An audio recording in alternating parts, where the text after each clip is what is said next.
Kau tanyakan sendiri saja pada Tuhan, ucap Lupita dingin. Pasti nanti akan aku tanyakan.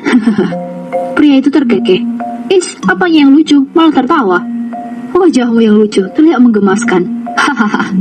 Godanya lagi dan terkekeh. Lupita memegangi kedua pipinya yang sedikit tembem.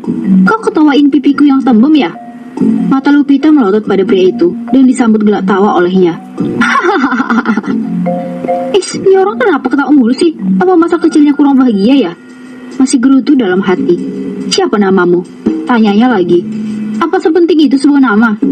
Kita sudah 3 kali bertemu. Rasanya kurang enak ngobrol tanpa mengenal nama. Sebenarnya Lupita sedikit ragu, tapi mengingat pria itu sudah pernah menolongnya. Nama aku Lupita. Panggil saja aku Lupi.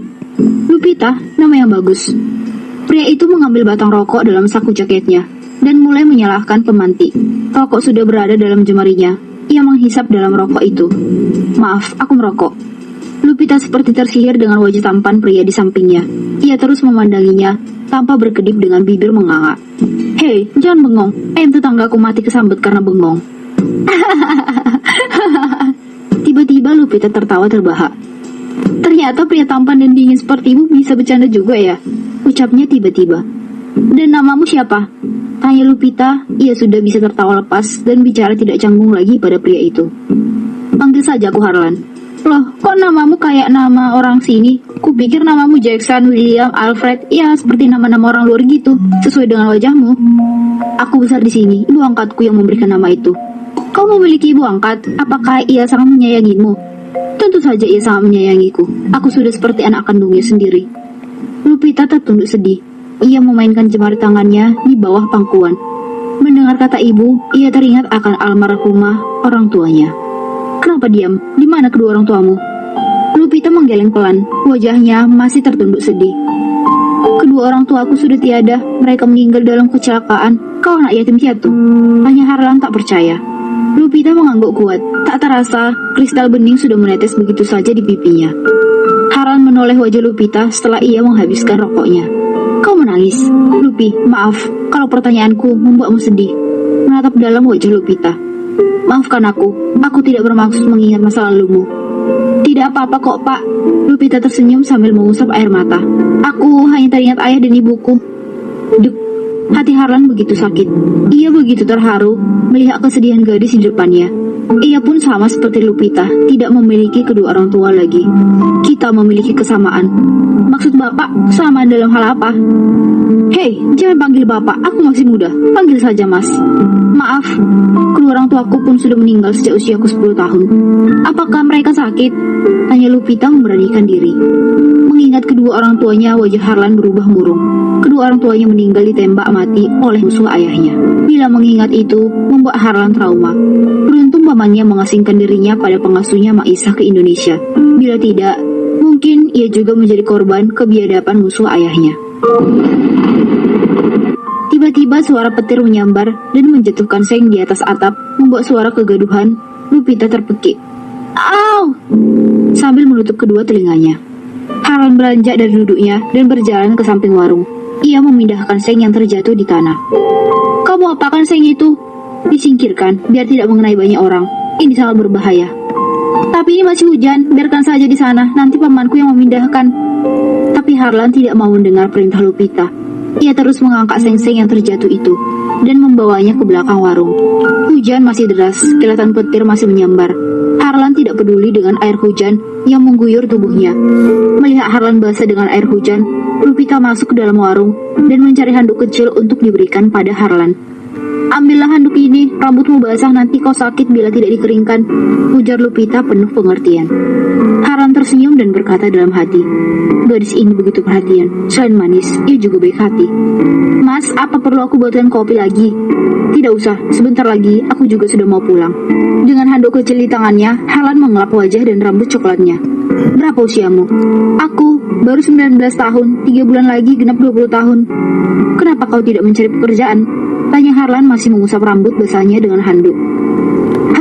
Lupita mendesak kasar.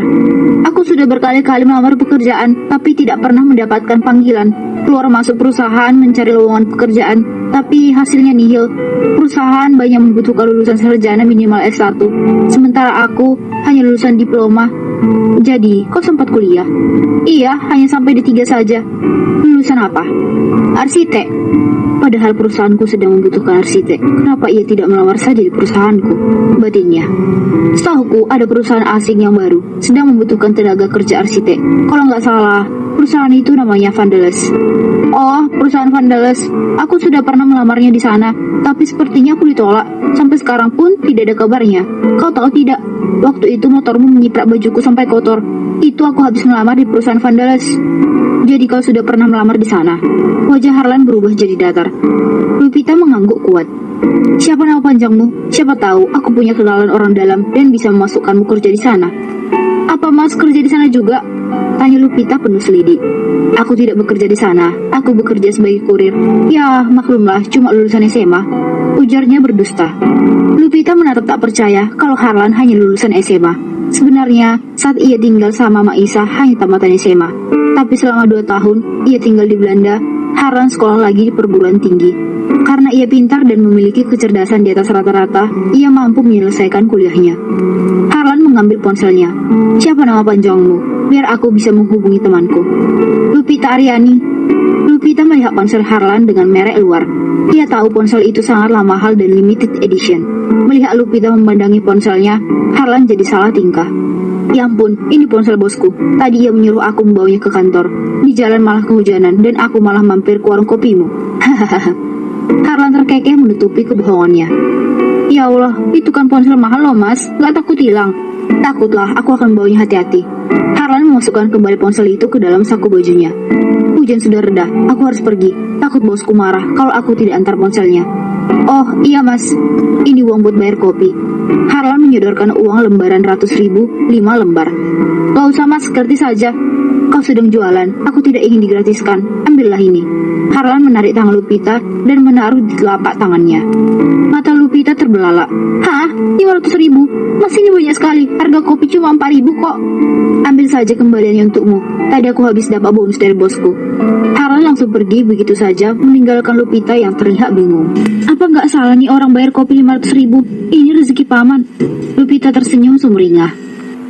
Pagi itu Harlan sudah selesai berpakaian. Jas biru retro menambah kesan elegan dengan sepatu kulit hitam mengkilap. Sentuhan terakhir ia memakai pomade pada rambutnya. Terlihat maskulin. Aroma minyak wangi Louis Vuitton buatan Prancis biasa dipakai para sultan dan bos-bos berkelas menambah kesan misterius bagi pemakainya. Sosok Harlan yang tegas, dingin dan galak itu ia tunjukkan hanya pada klien dan semua karyawannya. Tapi di sisi lain, sikap manisnya akan ia berikan pada orang yang ia sukai. Begitulah sifat asli dari Tuan Georgi Vandeles. Seperti biasa, Maisa sudah menaruh beef steak dan sandwich di atas piring untuk diberikan pada Harlan. Satu gelas susu murni berada di samping piring. Makanlah nak, hari ini kau akan menghadiri rapat bukan?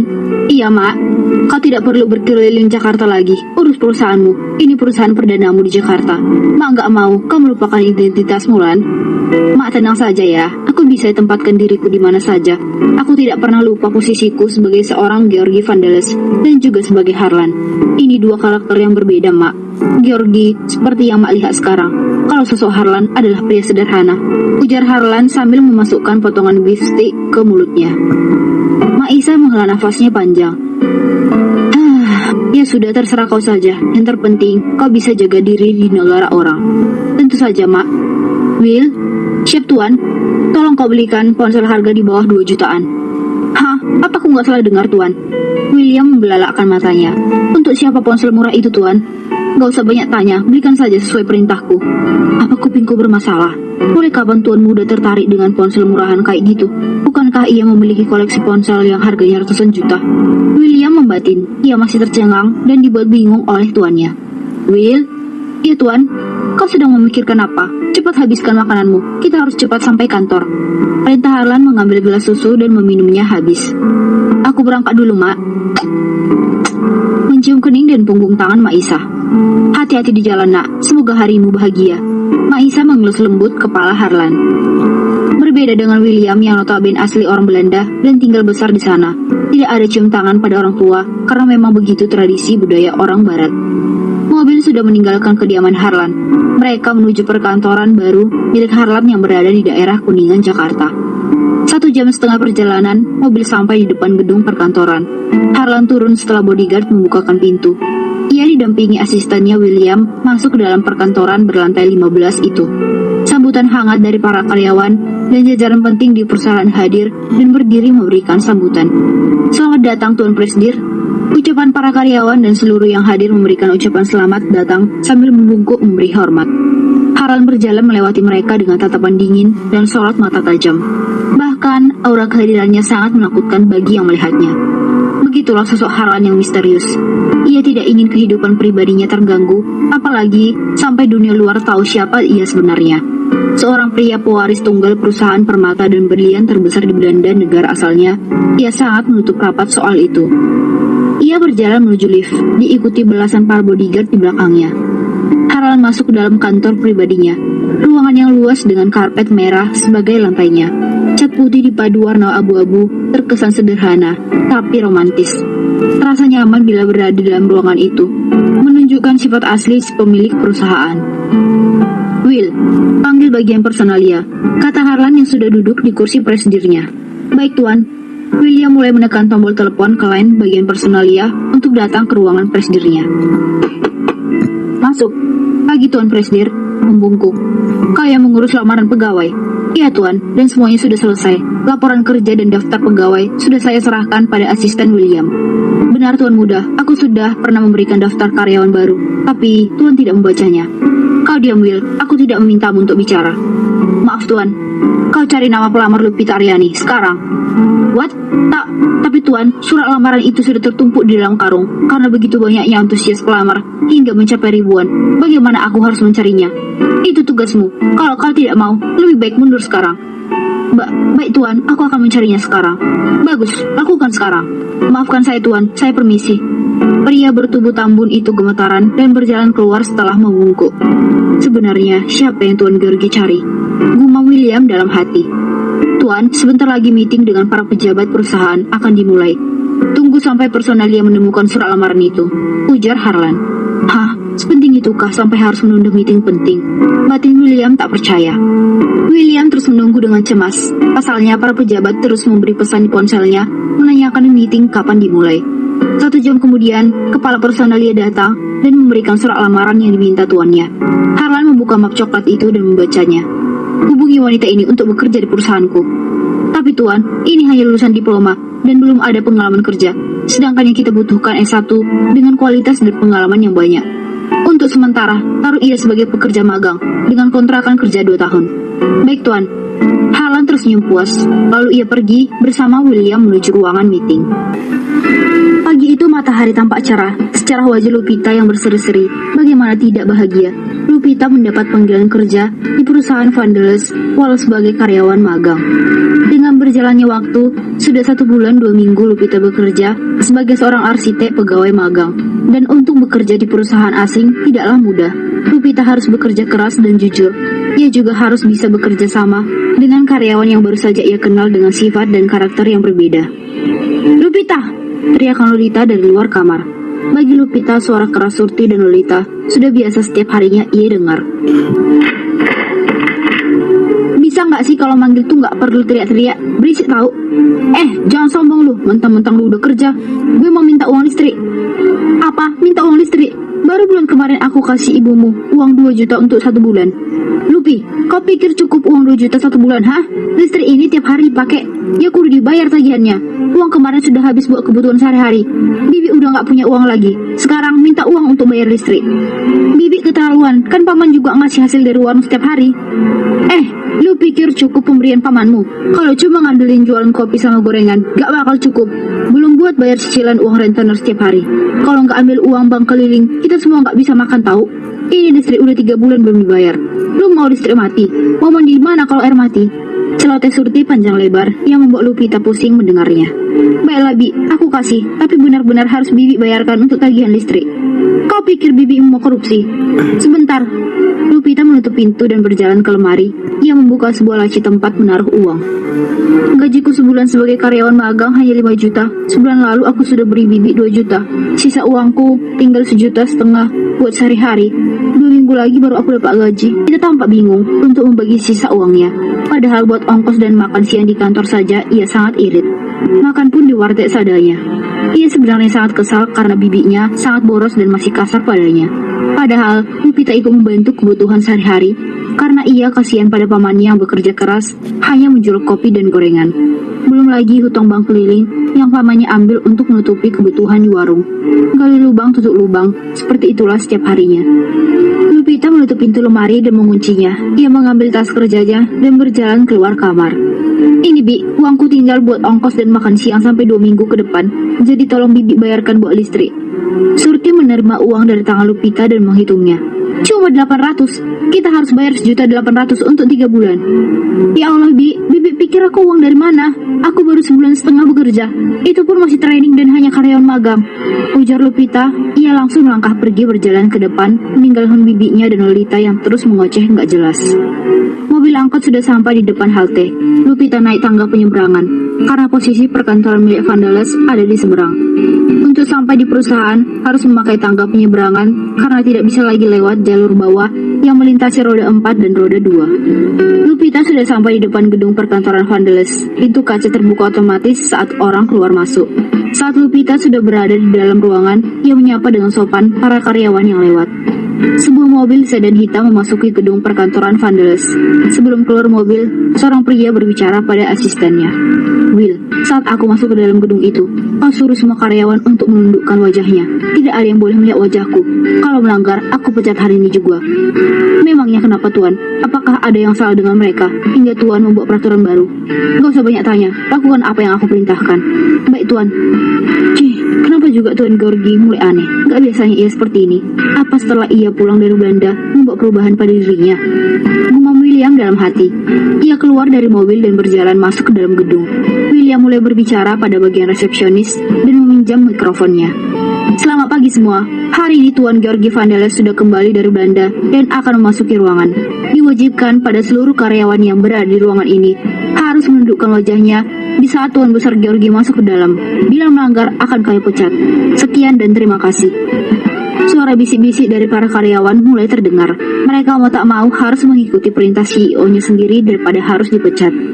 William berjalan keluar lagi menuju mobil dan membuka pintu belakang untuk tuannya. Sudah beres Tuan, silahkan keluar. Harlan keluar dari dalam mobil. Pria tampan berkarisma itu memakai kacamata hitamnya dengan setelan jas biru retro. Sepatu kulit hitam yang mengkilap menambah daya tarik seorang Harlan. Ia berjalan masuk ke dalam ruangan, diikuti asisten pribadinya dan beberapa bodyguard di belakangnya. Harlan melihat semua karyawan berdiri berjajar dengan wajah tertunduk. Saat Harlan berjalan, ia melihat Lupita sedang berdiri dengan wajah tertunduk dalam. Harlan sempat berhenti dan tersenyum manis. Lupita, hampir 2 bulan kita tidak bertemu. Setelah kau dapat pekerjaan di kantorku, aku harus pulang ke Belanda. Tapi, kenapa aku selalu teringat padamu? Gumamnya dalam hati. William sengaja berdeham dan membiarkan lamunan Harlan agar ia tidak berhenti dan terus berjalan. Ada apa dengan Tuan Georgi? Kenapa ia menatap anak training itu? Batin William tak tenang. Tuan maaf, apa Anda bisa melanjutkan? Kata William memperingati. Harlan menoleh pada William dan melanjutkan langkahnya menuju pintu lift. Semua karyawan bernafas lega saat CEO yang terlihat dingin itu sudah berjalan menjauh. Mereka semua masuk ke dalam ruangan dan menjalani tugasnya masing-masing. Sementara Lupita selalu jadi bulan-bulanan teman satu kantornya. Karena ia hanya dianggap karyawan magang biasa, jadi mudah disepelekan. Lupita, kau antar desain gambar ini ke bagian percetakan ya. Lupita, sekalian kau fotokopi gambar desain ini ya. Lupita, jangan lupa kau ambilkan berkas yang harus aku desain sekarang. Kedua tangan Lupita penuh dengan berbagai macam kertas desain dan file yang menumpuk. Begitu banyak tugas yang teman-temannya berikan untuk ia kerjakan. Lupita gadis yang baik dan pekerja keras. Ia tidak pernah menolak atau membantahnya. Baginya, pekerjaan yang ia dapatkan adalah sebuah tugas dan tidak boleh ditolaknya. Lupita mulai keluar ruangan dan berjalan menuju lantai yang berbeda.